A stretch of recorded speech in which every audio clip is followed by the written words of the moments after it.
Well, our correspondent Charlotte Potts and Thomas Barrow are at the CDU SPD headquarters.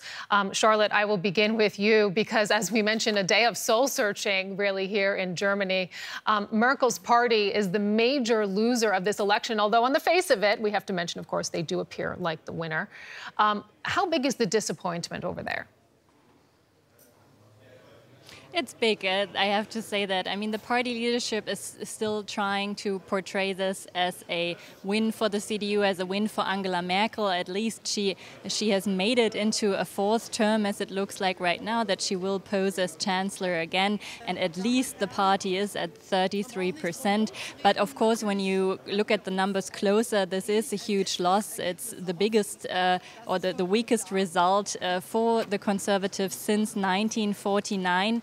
And another number that was quite shocking last night to them is that over 1 million voters have made their way over from the Conservatives to the far-right AfD. So they've lost quite a few voters to those newcomers in parliament. And as you mentioned, there will be a lot of soul-searching ahead for Merkel's Conservatives. In particular, there will be questions asked if she has led the right course for her Conservatives. She has moved her Conservatives strongly to the center, from the right to the center of the political spectrum, and there will now be questions asked moving forward if that was the right course that she led the party in.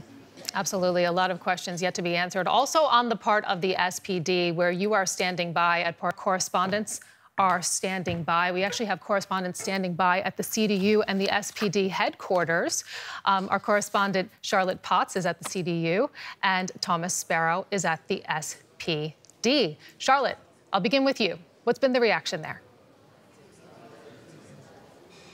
Well, Sarah, it's a bit of soul-searching here. I mean, it's been a very big loss for Merkel's Conservatives. They are playing the narrative, or are spinning the narrative, that this loss is not as big, that at least Chancellor Merkel becomes or gets a fourth term as Chancellor, and that her Conservatives still came out as the strongest party. But of course, behind the scenes, the soul-searching is already starting. Party leaders have been arriving here about an hour ago, including the German Interior Minister that is part of the Conservative Party, and they are in a back room somewhere behind me, meeting, analyzing these election results and trying to find a way forward also in terms of what coalition they might be able to go for.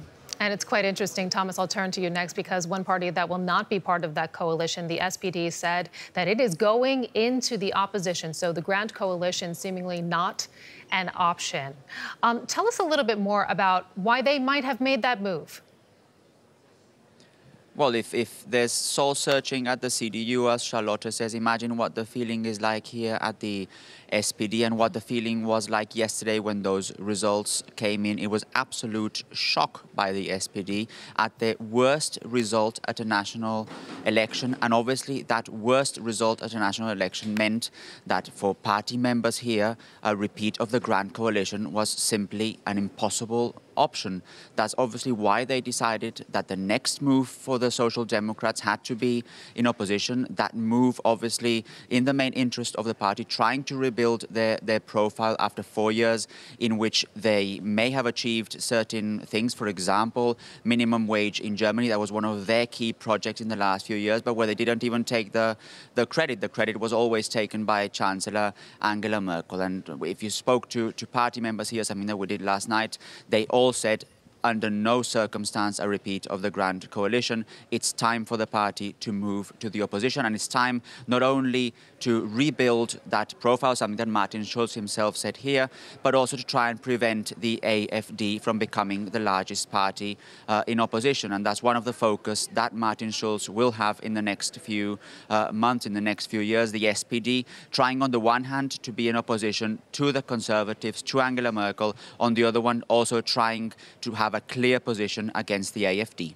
Okay, so a dual intention there on the part of the SPD for choosing to go into the opposition. Charlotte, I'll turn to you next because, Thomas was basically highlighting one of the chief complaints of government partners with German Chancellor Angela Merkel, the fact that, she tends to steal the credit for their party's successes and their platforms.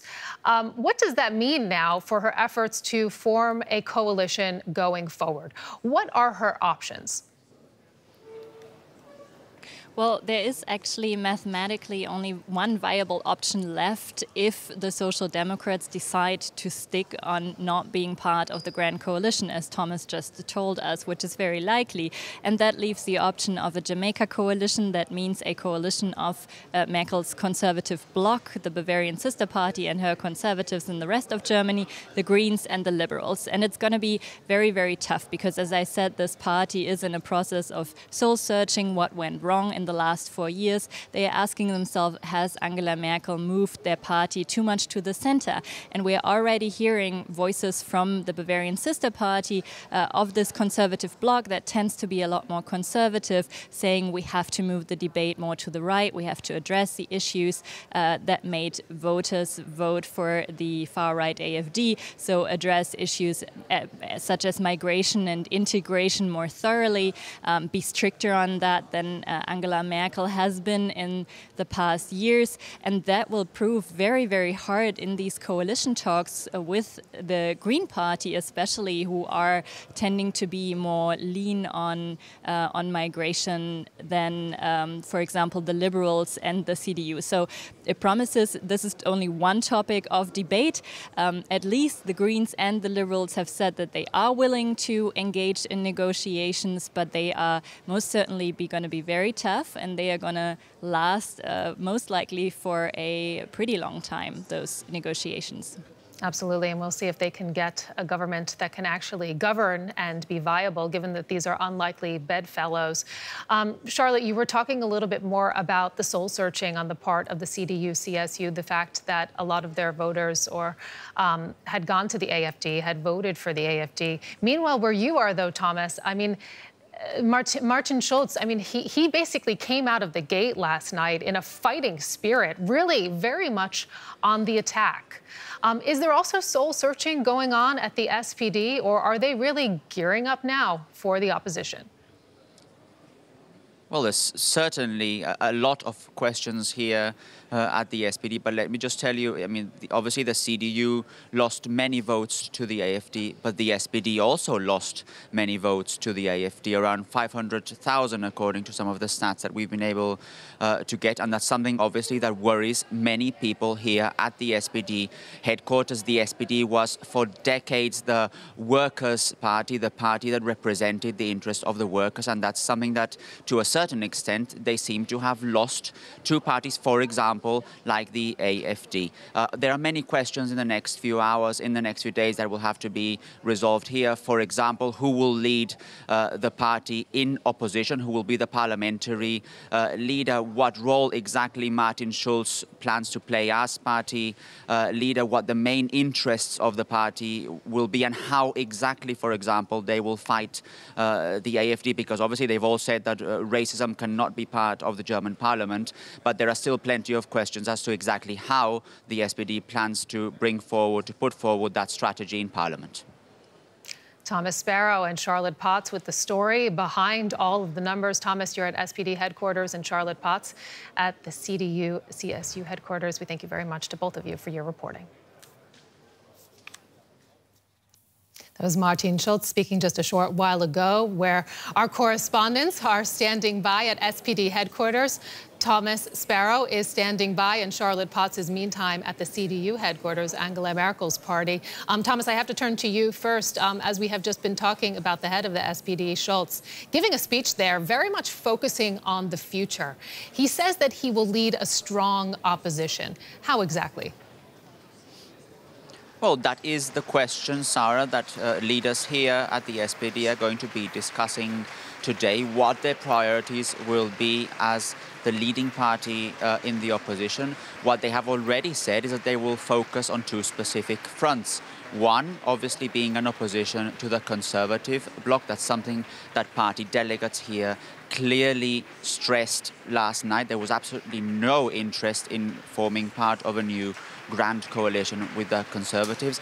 A second front which they will focus on is trying to be an opposition to the policies proposals that the AfD might bring forward. That's also something very important for the SPD, because many voters from the SPD went to the AfD in yesterday's elections. That's something that the SPD is particularly worried about, and that's something that the SPD will obviously try and remedy in the next few years when they lead the German opposition. So again, two clear fronts: opposition to the Conservatives, opposition to the AfD.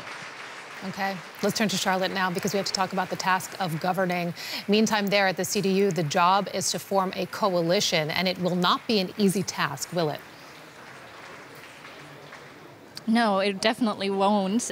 We have heard the only mathematical option at the moment, the only valid option for Angela Merkel to form a government is with the Green Party and with the Liberal Party. And those two could not be further away on the ideological spectrum, so to say. I mean, the Greens are very strong on climate, the Liberals are very strong on finances, and the other party, vice versa, is not. So there are going to be quite some issues to talk about. At the same time, the CDU is doing some serious soul-searching after those great losses they've suffered last night, the worst result since 1949. So a really, really big upset for Angela Merkel, even though the party leadership is trying to close its ranks. They are saying they are loyal to the chancellor, and they are trying to keep, well, let's say, happy faces about this whole election. But there is going to be some serious soul-searching being done if Angela Merkel moved her conservative bloc too far to the center,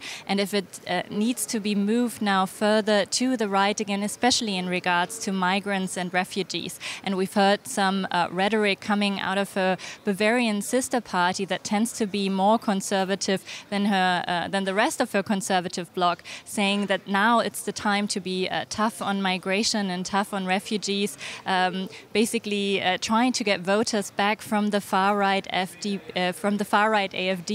and that is going to be quite a tough issue in those possible coalition talks, because, for example, the Greens are a lot more lean on the issue of migration. So a lot of things there to talk about. On the other hand, there is also some, well, let's say, optimistic outlook on this coalition, because the Greens and the Liberals could really push Angela Merkel's Conservatives forward.